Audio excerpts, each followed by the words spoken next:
আমার জন্মদিনে সবার থেকে তো কত উপহার পেলাম, কিন্তু আমার দিদি আমাকে কিচ্ছু দেয়নি। এটা আমি কখনোই আশা করিনি দিদি আমাকে কিচ্ছু দেবে না। চলো কি কি গিফট পেলাম সেটা তোমাদের সাথে আজকে শেয়ার করি।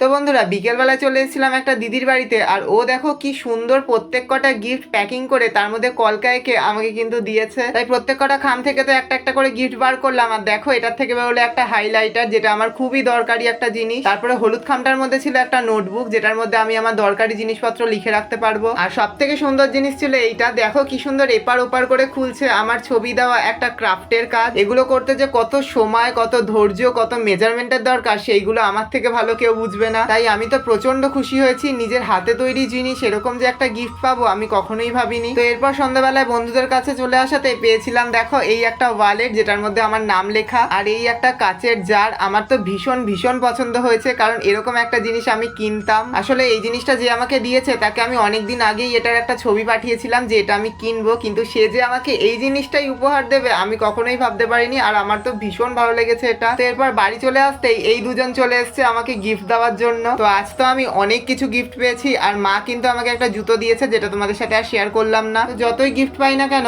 আমি আমার দিদির গিফটটা সব থেকে বেশি মিস করছি, কারণ ও আমাকে কিছুই দেয়নি। কিন্তু না, তোমরা এটা একদমই ভেবো না ও আমাকে কিছু দেয়নি, ও আমাকে পরে গিফট দেবে সেটা আমাকে বলেই দিয়েছে আগের থেকে। আর সবশেষে আমার জামাইবাবু আমাকে এই গিফটটা দিল, আর বাবা কি আমাকে গিফট দিল সেটা কিন্তু তোমরা জানতে পারবে আমার পরের ভিডিওতে। চলো সবাই